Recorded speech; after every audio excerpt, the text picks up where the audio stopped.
اس خزانے کو ایک ایک صحابی نے بڑی بڑی مشقتیں اٹھا کر رسول خدا صلی اللہ تعالی علیہ وسلم سے حاصل کیا ہے۔ میں نے ان کو کتابوں کے حوالے سے، حدیثوں کے حوالے سے، جلد نمبر، صفحہ نمبر اتنی محنت کر کے لکھ کر کے شائع کر دیا اور مفت میں دے رہا ہوں۔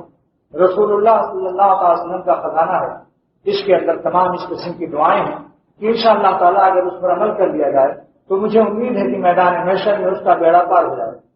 اب یہ خزانہ اس میں ایسا ہے کہ 1 منٹ کا عمل ہے اور 70,000 فرشتے اس کے لیے مغفرت کی دعا کریں گے صبح سے شام تک۔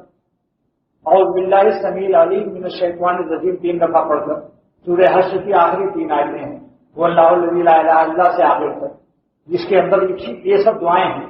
اب آپ بتلائیے 70,000 فرشتے اگر آپ نے صبح پڑھ لیا تو شام تک، مغرب بعد پڑھ لیا تو رات بھر آپ سو رہے ہیں، رات بھر فرشتے 70,000 دعائیں مانگ رہے ہیں۔ کیا ان معصوم مخلوق اور اللہ کے مقبول محبوب فرشتوں کی دعا نہیں قبول ہو؟ انشاءاللہ ضرور قبول ہو۔